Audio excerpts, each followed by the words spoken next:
Baik, masih bersama kami di Apa Kabar Indonesia Pagi dan masih bersama dengan Bang Ali serta Bang Hensat yang memeriahkan pagi kita hari ini. Tadi Bang Hensat bilang nih kayaknya nih efek dari pertemuan batu tulis yang kita nggak tahu apa yang diomongin. Mungkin Bang Ali tahu kali. Ya karena itu tadi sebetulnya kalau pas waktu bisa dibantah atau ini.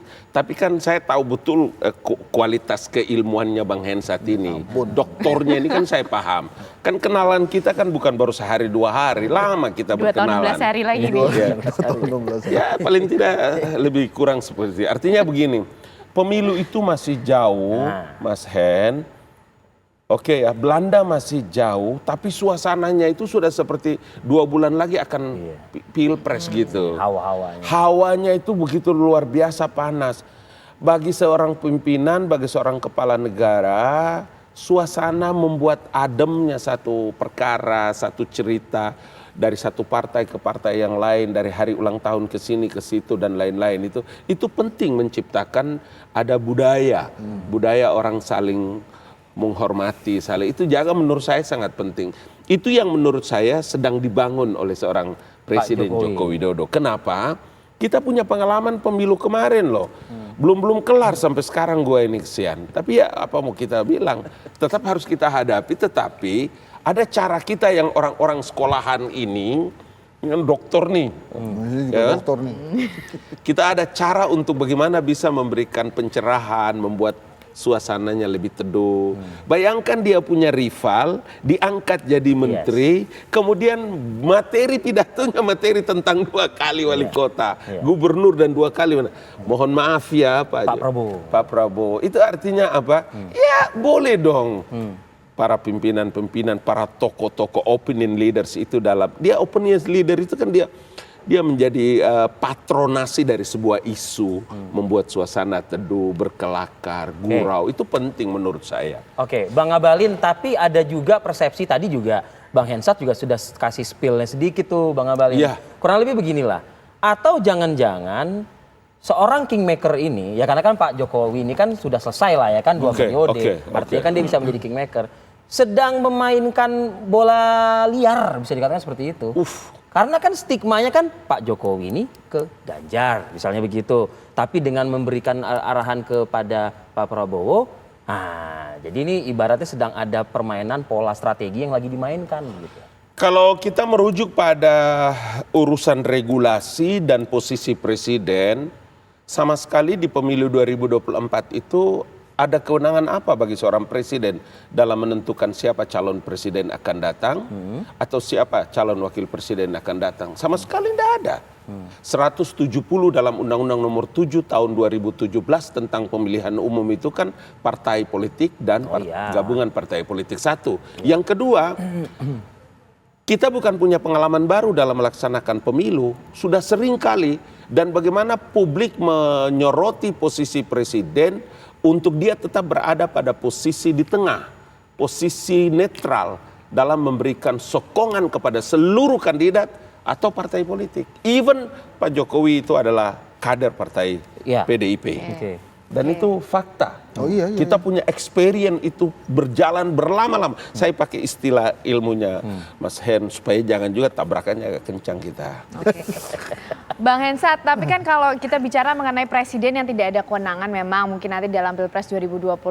Tapi efeknya nih bisa sampai sejauh apa loh ketika presiden yang ngomong. Lebih ke karena presidennya atau karena sosok Pak Jokowinya gitu loh.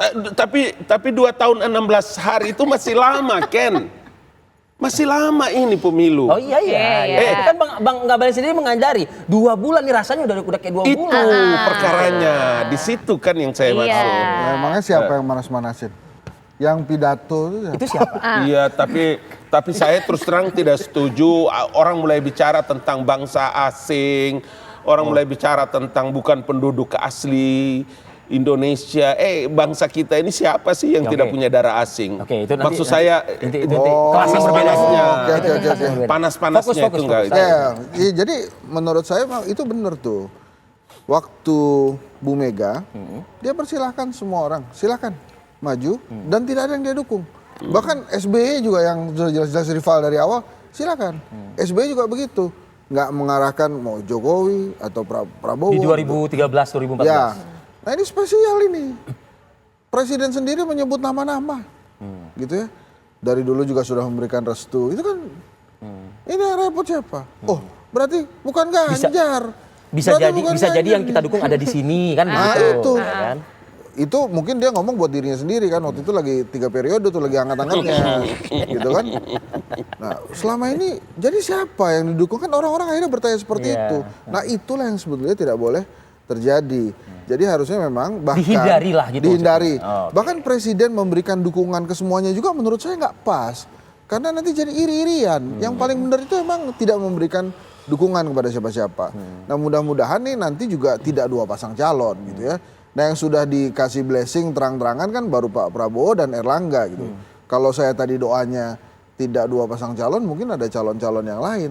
Tapi juga bisa aja jadi plot twist gitu kan. Yang selama ini tidak pernah disebut, ternyata malah didukung. Ya, ngerti kan saya maksudnya?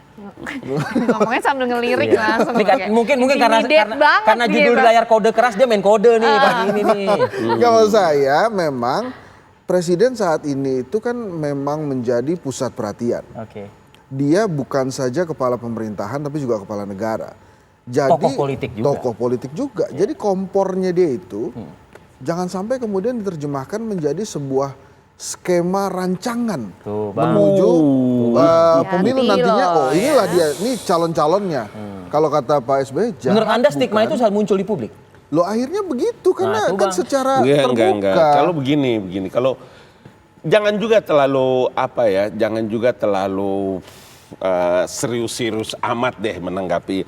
Kalau sampai skema rancangan itu ada desain enggak? Bang Abalin, Kalau gimana yang ini serius, Bang? presiden, Ini urusan presiden negara betul-betul loh, terus. nanti Presiden, loh. Bang, yang Bos, ngomong, Bang. bos. Buat negara Ini loh, presiden, Bang. Bang. Kalau tadi saya menyebutkan ada gurauan, ada Petita-petiti. Iya, setuju. Artinya kan ini ada semacam motivasi, ada dorongan. Kemudian bayangkan presiden menyebutkan 2 kali wali kota, kemudian gubernur dan 2 kali menjadi. Itu kan di depan menterinya yang kemarin dia menjadi rival. Itu pukulannya luar biasa. Tapi dengan posisi ketika akan datang mungkin jatah atau kemungkinan ada teori kemungkinan. Apa yang dimaksud di situ? Ya dia mesti harus mempersiapkan. Setiap orang yang sukses itu karena dia belajar dari sebuah kegagalan. Dan yang diucapkan Jangan itu lupa adalah bukan sosok yang sembrono. Oh iya, presiden itu manusia biasa kan? Karena itu kita bikin aturan untuk bisa mengawal. Pemilu itu sesuatu yang luar biasa. Emang pemilu-pemilu dahulu itu baik? Iya. Tetapi kita tahu betapa luar biasa rusaknya pelaksanaan pemilu. Sekarang kita buat regulasi dari 5 tahun.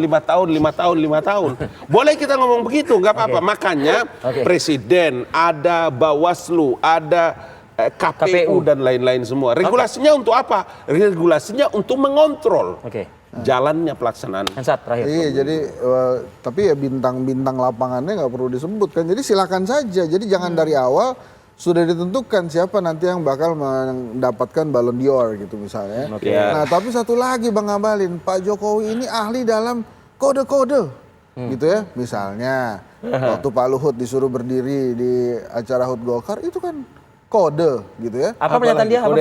Kode apa lagi? Biasanya Pak Luhut pakai batik, sekarang pakai jas kuning. Silakan berdiri. Itu kan ngasih tahu tuh Erlangga, siapa kader-kader Golkar yang lain, ini ada Pak Luhut nih di sini. Nah, terus Biasanya misalnya kode-kodenya Pak Presiden banyak benernya apa enggaknya, Bang? banyak benernya dan terus banyak kodenya benernya. misalnya lagi ya, ojo ke susu, tiba-tiba bilang jangan kelamaan.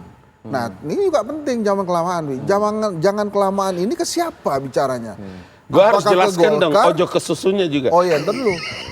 Jangan kelamaannya Waktu ini sudah habis. ke Golkar Ah, atau justru ke PDI Perjuangan. Nah itu kan kode-kodenya Pak Jokowi. Nah karena Pak Jokowi senang main kode-kode, ada baiknya untuk urusan capres-cawapres tidak bercanda gitu, jangan gurau-gurau. Ya. Oke, kalau gitu Bang Abalin, Bang Hensat, Oke. karena beliau saat ini sedang melaksanakan tugas negara di Kamboja, KTT ASEAN, Ya. kita tunggulah beliau pulang. Ya. Kode apa lagi yang akan disampaikan oleh Presiden? Kan begitu kan kurang lebih ya. Oke. Pada banyak acara-acara. Terima yang kasih lain. Bang Ali Muhtar Ngabalin. Terima kasih Terima kasih. Bang Ali Terima kasih Muhtar banyak. Ngabalin. Terima kasih Bang Terima kasih Om Hensat. Terima kasih Bang Abalin.